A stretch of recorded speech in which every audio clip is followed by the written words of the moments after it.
Vanessa, I'm glad you are here with me today. We met, I think it was like 2 months ago or whatever, and we had a brief conversation. And I have to give a shout out to Jacqueline, who's another podcaster who connected us. So I appreciate that, and we were able to talk. So I know you have a huge journey that you can share with my listeners, and I just want to start off could you share with me? You're a betrayal recovery special. I'm sorry, let me say it again. Betrayal recovery specialist. Can you just tell me what that is real quick? Betrayal recovery specialist. Yes, doesn't quite easily roll off the tongue. And when people ask me, hey, what do you do? And I go, I'm a betrayal recovery specialist. They're like, what? Yeah. What is that? Well, if you've ever been betrayed, and I'll tell you this, more than 60% of the population has been betrayed at one point or another. They might not refer to it as betrayal. Cheating, being slighted, being passed over, those are all forms of betrayal. Self-sabotage, ooh, that's a big one. If you start throwing self-sabotage in there, there are a lot more people that suffer from that as well. And I help those that feel the angst and the pain of that experience move their way through it so they can emerge on the other side, dare I say, better for the experience. Ooh, that's powerful. I know. I get a lot of backlash anytime I say that, but it is true. For those that have gone through the fire, they will turn around and actually tell you, you know what? It was gut-wrenching. It was terrible. It was awful. It was everything else. But look who I am today. Look who I am today. I checked off the boxes. Mm-hmm. And here I am. So yes, a betrayal recovery specialist. So how did you get to where you are today? I mean, you feel free to share wherever you want, going back to wherever it started. Well, I'm going to be like Pulp Fiction. I'm going to kind of start in the middle, and we're going to go full circle all the way around. All right, I love it. Let's Go for it. Yeah. Okay. It's almost like it was yesterday. It truly, truly is. My husband and I had the epic love story. I checked off all the right boxes. Dare I say I was addicted to certainty. I thought that if I checked off the box, husband, 20 plus years, house, check, kids, check, car, check, money in the bank, check, good career, check, that I would be inoculated from anything terrible happening to me. Well, that one day, oh my gosh, it's so memorable. It is. It hit me like a thunderbolt. My husband and I were walking through Central Park. The crispness in the air, the people watching. It was a glorious day. The sun was out. The clouds were all in those big, white, fluffy clouds that we all love. And you soak in the experience. And my husband, he said to me, Vanessa, let's sit down. And we sat down on a park bench. And I'm looking around. I'm looking at all the people passing by. And he says, Vanessa.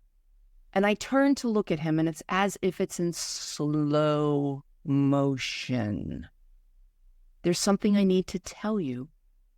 And I looked right at him. I looked right into his chestnut brown eyes that I love. I love seeing my reflection in his eyes. I loved him since the first moment I set eyes on him. And he did me. Epic love story.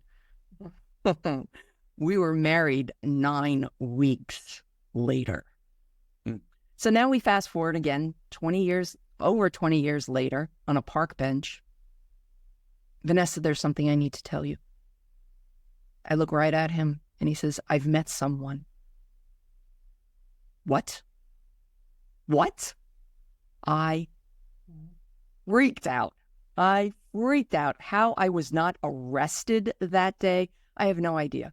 I completely lost my mind. I reacted in such a terrible way. I absolutely did, because what happened was he turtled. He immediately withdrew. He didn't know what to say, because I am in essence, just losing my crap in the park. And that moment on, I fell hurt. I was in such a dark place. I remember distinctly laying on my bedroom floor, that ugly crying where you can't even see because you're just in so much pain. So much pain. Because my beloved, he'd met someone else. And in my mind, I already had them married with new family, new kids, new car, new house, new everything. And him with his chestnut brown eyes looking at her and not me. And why was this hurting me so much? And I couldn't wrap my head around it. I really couldn't. And I remember the moment, another thunderbolt, where I just asked God, Spirit, anybody, please, I need a reprieve. I need to stop feeling this way. Why am I feeling this way? I had a psychology degree. I was a smart woman. Why is this happening to me? And I couldn't pick myself up off that floor. I was a shell of myself for weeks, for months. I couldn't function. And then I had that moment. I had that moment where it's as if I just heard it from way deep inside of me, way deep inside of me. Now, keep in mind, I had a lot of chatter going on in my head. I had the nasty chick voice who was telling me, you're not good enough, you're not pretty enough, you're getting old, you're getting this, you're getting that, you're this, you're that, you didn't do this, you did do this. I mean, she was relentless with me. But deep inside, there was a whisper. And it said, pick yourself up. Get yourself through this. And you have to promise that you will help someone else. If you make that promise, you will, in fact, start to feel better. And I was like, yeah, okay. And my nasty chick voice is like, yeah, sure. Why don't you shut up? Yeah, sure. Yeah. She's in no position to actually help herself, let alone anybody else. Just shut up kind of thing. And I finally fell asleep. Finally. I mean, after the insomnia is crazy when you're in so much pain, your thoughts are just going over and over and over and over again, and you can't sleep. And I finally slept. I slept. And I woke up. And I felt a little better. Wait a second. And then the next day, I felt a little better too. The third day, I got that push. You promised. And that's when I decided to call for help. Because again, I'm a smart woman. I have a psychology degree. I can fix him. I can fix me. But weeks and months later, I'm still in the exact same fetal position on my bedroom floor, not getting anything done. And that moment when I got the shove, I recognized, hey, I actually need to ask for help. I need to ask for help. And that's when I searched out all of the gurus in the betrayal space. And at the time, there weren't many of them, many of us now, but many of them then. But those that I found, I absorbed everything that they had. I consumed it. I became a perpetual student of theirs. And again, not a single one had a one-size-fits-all approach. I picked and chose what I wanted from each of what felt really good, and other things were like, yeah, no, that's not me. That doesn't feel right. And I did that, and I felt a sense of release and liberation from that experience. And one of them in particular, I was part of a support group. Not only was I getting coaching on my own individually, but I was part of a support group. The beauty of support groups is that you really recognize that you're not alone, that everybody has a story. Everybody lives in that story, and everybody needs that support from someone else to know that they're not alone. Sometimes we don't need advice. We just need to know that we're not alone in our pain, that somebody understands it. And I found myself in these support groups as a unofficial sponsor to everyone else. And my mentor, my dare I say savior, saw my potential and said, pulled me aside one time and said, you're really good at this. Like, you're really good with your empathy and your compassion and your lived through experience. So you have the knowledge and you have the lived through experience. So you now have wisdom, and that wisdom needs to be shared. You cannot be selfish with it. It's great that you're helping the women and men within this group, but there's only 12 of us. You need to be out there. You need to be sharing your story with as many people as you possibly can so that they know that they are not alone and they know that there is beauty on the other side. I'm a completely different woman than I was before betrayal. People who haven't seen me in 10 years cannot believe the transformation that I have experienced and gone through. I love looking in the mirror now. I love sharing my story so that it inspires others to step into who they were meant to be, to live their life by their own design, with purpose, on purpose, just like I do. And dare I say, I am actually better for the experience. I don't wish betrayal on anyone. I don't. It's the most gut-wrenching, awful experience that you have to go through. And I know that there's an element of grief. Yes, grief of a loss of a partner. I understand that. I feel that. But betrayal is different because the person's still standing right next to you. And you have to face them, and you have to face this heartache, and you have to try to get through it, whether you get through it together and stay together, or you get through it to move past your existing partner onto the next partner. Yeah. And it fills me up.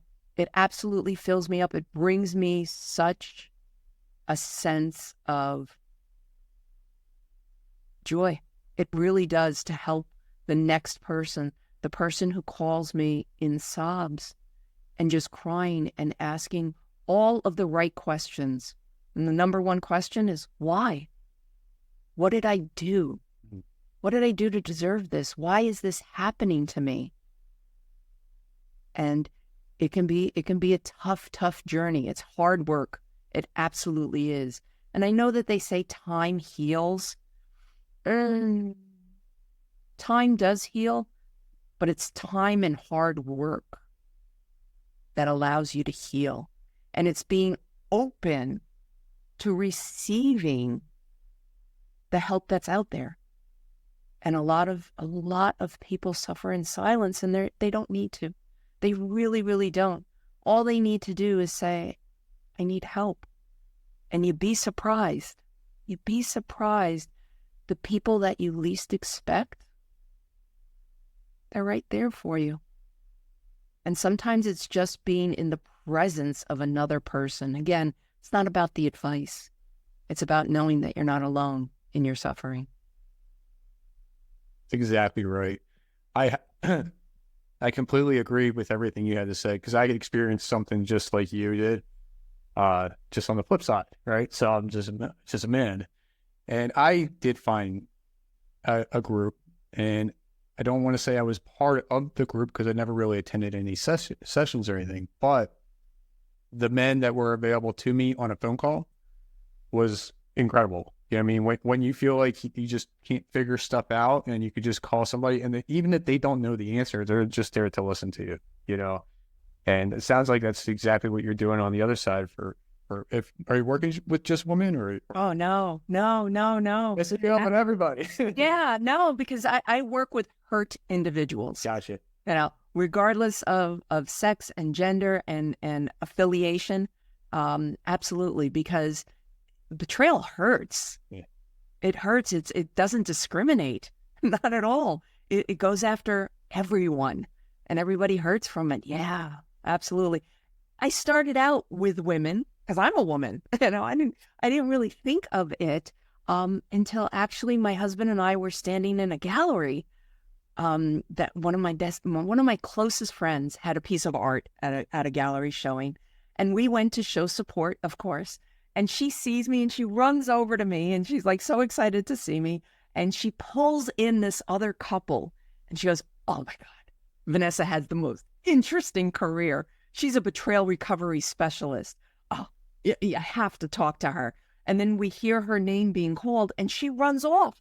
She runs off, leaving us standing with this couple. And the woman gets completely white, like complete ghost white. And she could not wait to get away from us. The husband, on the other hand, lingered.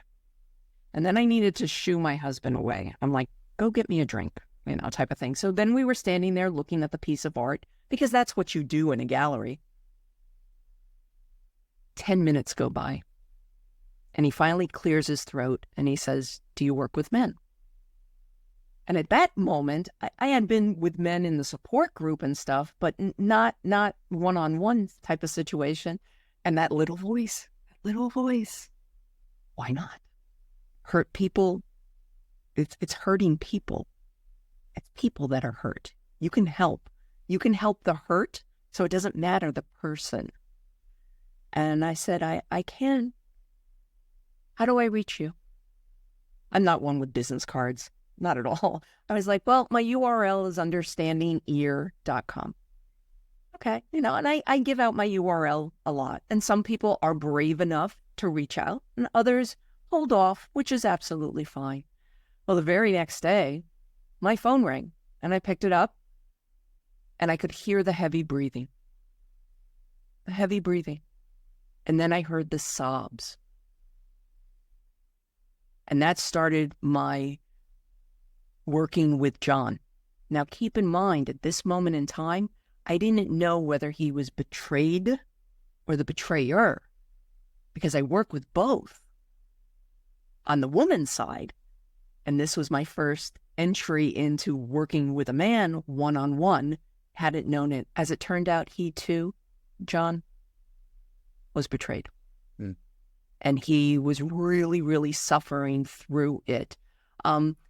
All of the variety of questions, and they're different for men and women. They truly, truly are. Rightfully so. And it was a great experience for me because I needed to stay ahead. So every time we talked about a subject, I could speak to it from a woman's point of view, but I really wanted to research it from a man's point of view. So it allowed me the opportunity that before the next session, I dug deep into it from a male perspective, and it stretched me, and it opened me up even more, and I loved the experience. And he and I winded up working, 18 months. And the reason for that is that we went through the process of betrayal healing. Unfortunately, the situation happened yet again, and he decided at that moment in time, after working through it, that he did not want to stay in the relationship. So if you don't stay in the relationship, you have to still work through the betrayal so that you don't carry it into your next relationship. So we needed to work on that, ground ourselves, get us to a position where we are open to another relationship, which involves what? Dating. Then we jumped into the whole dating scene. Yeah, that's a little different when you've been married and you've been betrayed. You carry your heart on your sleeve in a different capacity. And we needed to go through several first dates, because the first date did not lead to a second date because he broke down at the table and just couldn't, keep it together. So we needed to practice that and move through that. And what was interesting was he did eventually find a woman. They fell in love. They got engaged. They got married. And my husband and I went to their wedding, and it came full circle for me. He ran up to me, hugged me, and pulled in another couple and said, "You have got to meet Vanessa. She's got the most interesting career. She is a betrayal recovery specialist." Full circle. It was amazing. Absolutely amazing. And it's those type of experiences and those moments that fill me up. They just do, because I know that pain released. It released. Yes, there will be little fragments within your body. There will be. You'll never quite lose it all, but it's okay, because you learn the skills and techniques to be able to manage them to a point where you can live your life by your own design, with purpose and on purpose. That's great.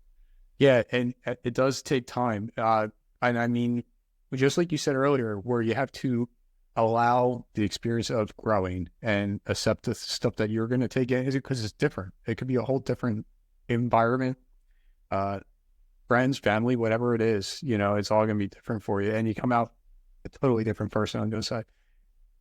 Hopefully people choose to go down this path and they do try to become better. Others might just let it be what it is and don't.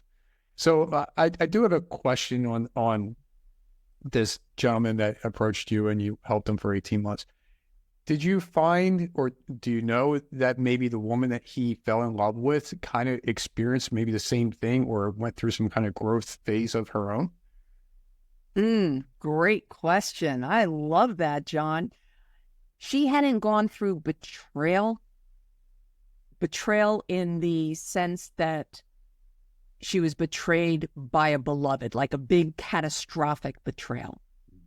But as it turned out, she had all these micro betrayals throughout her life. And what I mean by micro betrayals are, think of it when you're a child and you have a best friend, and suddenly the very next day, they're not your best friend, they're Timmy's best friend, and they slight you.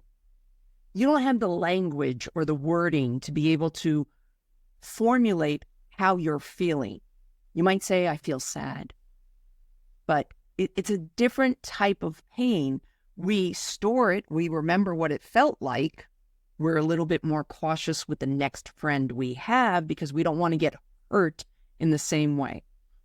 So, or we have an idea at our job, share it with a coworker. The coworker brings it to the boss. The boss loves the idea, thinks it's your coworker's idea. They don't correct it, and off they go, la, la, la, la, la. And you're left standing there like, wait a second, what just happened? That's a form of betrayal. Or you do it to yourself where, you're in a job that you don't like and you really should change jobs, and you're like, nah, I shouldn't apply for that job. I'm not qualified for that job. And you start putting yourself down for other opportunities. That's a form of betrayal. You're doing it to yourself. So you have all these little micro betrayals. She had that. She had a lot of little micro betrayals that she couldn't quite put her finger on. But as he was doing his work, and eventually we moved into the dating aspect of it, she, of course, needed to be aware of me so that I wouldn't become a threat because I'm a woman. And we then subsequently needed to have a few sessions jointly so she could understand the work that we're doing and how important it is for communication, that she needs to be, that if she wants to have this relationship, that she has to understand that there's certain aspects that might feel a little different, but they're for his benefit. They make him feel safe. They make him feel seen and heard. So we worked on communication and how to be 100% transparent. And that was really, really beneficial. It was really, really helpful that way because it brought up things for her that she, again, hadn't quite put her finger on.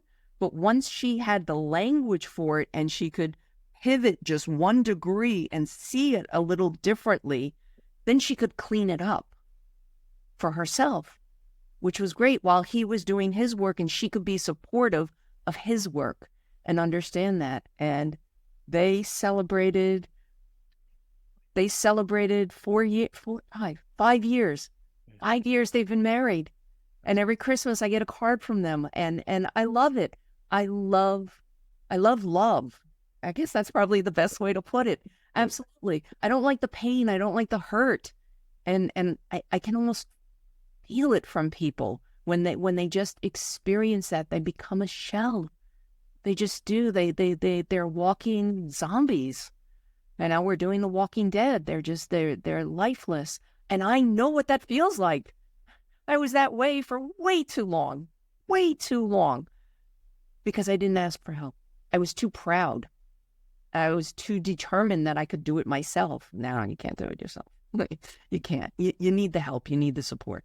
Whether that's individually or in a group or just being in the background in a group, just hearing other people's stories. That's why I love being on a podcast. I love sharing my story wholeheartedly. I'm an open book. Any question can be asked of me. And you'd be surprised the questions that I get direct message to me on my Instagram account. Because once people realize that I'm the one that actually answers, not AI or a bot or something, I answer the question. They're fascinated by that. They feel a sense of, I'm not alone. I'm not alone. I'm not alone in this. There's somebody that actually understands, not from a textbook or anything like that, just lived through experience, the knowledge from textbooks and being with the gurus and everything else, but also the lived through experience. And then finally, the wisdom to share. And it would be selfish of me not to share. And I feel that wholeheartedly. And actually, a woman taught me that lesson. I was doing a keynote speech. It was interesting because I was called at the last minute because the speaker, this was right after COVID, if we can say after COVID, after everything opened up and we started doing events, glorious when we could start doing events, I got called at the last moment because the keynote speaker came down with COVID. And I got a call 3 hours before, hey, our keynote speaker tested positive for COVID. Can you come? And I'm like, sure, I'll be right there. And I'll hightail it over there. So none of the audience had any kind of information about me. I wasn't in any of the promotional material, nothing of the sort. And even the introduction, the person who gave me the introduction didn't know who I was either and butchered it all and whatnot. And it was a scene in like a National Lampoon's Vacation kind of movie where it was just colossal. It was just like, oh, here I go. And I got up on stage with the pink in my hair and Doc Marten boots on my feet. And I jumped right into it. I did. And I loved it. And I had such a good experience. It was amazing. And lots of applause and, and so forth and so on. And I get off the stage. And I'm, people are, shaking my hand, blah, blah, blah. And I'm making my way out because I want to leave. I want to get the hell out of there kind of thing, because it was a situation of, I didn't want to steal the thunder from the organization's goals. They were a charity.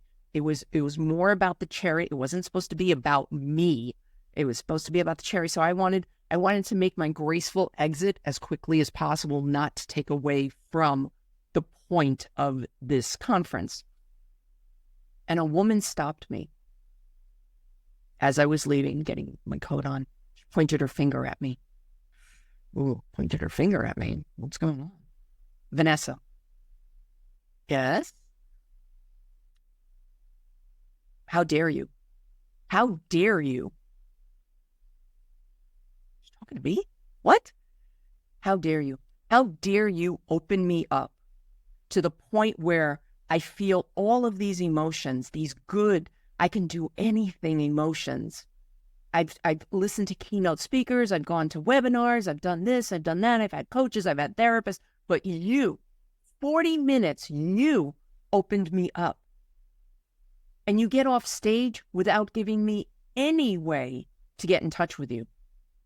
No QR code, no, here's my URL, here's my phone number, no sales, no, here's my book, here's this, here's that, my course, everything else. She goes, you said nothing.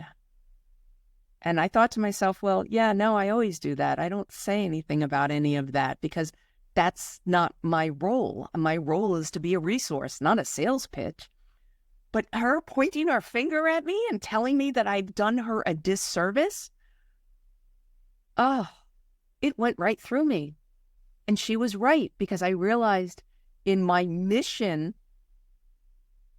to be of value, I was holding myself back from people by not sharing how actually to get in touch with me. That my URL is understandingear.com.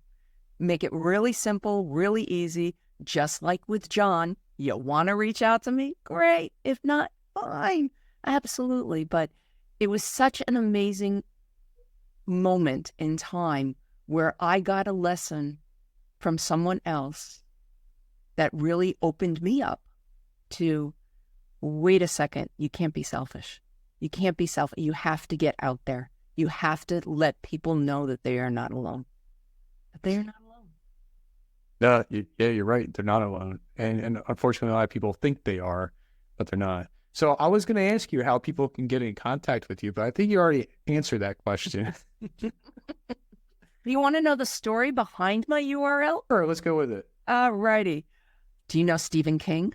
I do. You do, yes. He's the novelist. Oh, he wrote The Shining. Oh, what a great book. He wrote a short story book called Different Seasons. Oh, it's glorious. I love it. I read it in high school, and one of the stories starts with a quote.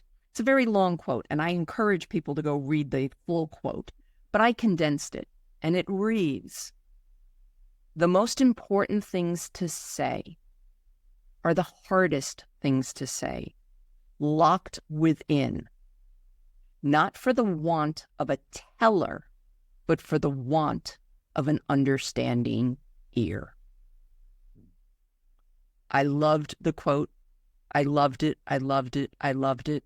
And when I decided to pull myself out there, and again, it's very vulnerable because I'm still married, and here I am talking about the worst day of my life for me and my husband.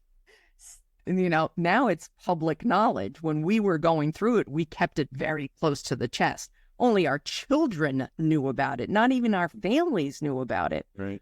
And now everybody knows about it. I mean, it's just an open book situation, but it's absolutely amazing. So when I decided that, okay, I need to be out there. I can't be the best kept secret in New York anymore, because I was going from referral to referral to referral. I put myself out there. Let me do a website. Let me share my story that way. Let me get on to podcasts. Let me get onto the stage and so forth. I thought for sure I was going to have to wrestle understanding ear from somebody.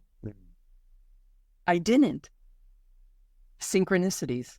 It all came to pass. I got the URL, and now everyone knows me, especially on Facebook, because my name on Facebook, I don't know how this happened. Somebody will have to explain it to me. But my name on Facebook is Understanding Ear Vanessa Cardenas. And I'm like, wow, that's kind of interesting. I don't quite know how that happened, but I actually kind of like it. Yeah, that is pretty cool.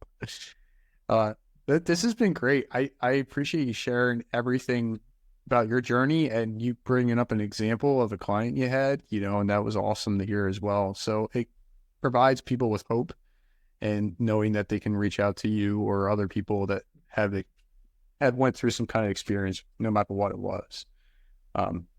So I have one question I ask every guest I have. So what are what are 3 key things you've learned and used along your journey? The 3 key things that I've learned. First and foremost, to breathe. I know that sounds really strange. It absolutely does. But we can go without food for probably a week, maybe 2. We can go without liquid drink for probably 2 or 3 days. We cannot go without air for 5 minutes. We need air. We need to be able to breathe all the way down to our hips. Hold it and release. So I needed to learn that art of breathing because it makes a world of difference. The second thing I learned, and we've talked about this at great length, is to ask for help. It is such a courageous thing to do, to ask for help. And I realized that throughout my life, my entire life, that when I asked for help, I received help. And it's glorious. It absolutely is. And I received help without judgment because there are people out there that they want to help. They want to help and they stand on the sidelines waiting to be asked. And that's it. And once you ask, oh, the whole world opens up. Ask. Ask. And the third thing is forgiveness. Forgiveness of yourself. And that's really, really hard, is to forgive yourself and to have grace and patience with yourself. You're unique. You're unique in yourself. And yes, we can go through our lives making mistakes, and that's okay because we learn from them and we grow from them. We absolutely grow from them. But we have to forgive ourselves for the things that hold us back. You got a nasty chick voice or a militant male voice on your shoulder that's just beating you down every single day, telling you that you're not good enough and this and that. Oh, you have got to learn how to tap that down. Tap that down and get that forgiveness for yourself to fill you up with. So those are my 3 things. Little unconventional, but yes, the 3. No, it's perfect. It's yours. That's what it's mine. Absolutely. It's mine. Yeah, no, I appreciate it. Vanessa, you've been great. I hopefully we can carry on another conversation later on sometime. Part two. I love it. Yeah. Absolutely. Yeah, hear more stories and see what happens. Yeah. Let's see what feedback your audience gives, what they're most interested in. Sure. And we can definitely have another conversation that touches on all those different topics because unfortunately, betrayal is multifaceted. As I mentioned right at the top of our discussion, there are lots of different forms of it, and we've only touched the surface. Oh, there's so much to talk about. You're right. Cool. Well, I appreciate you coming on. Thank you. Thank you. You're welcome.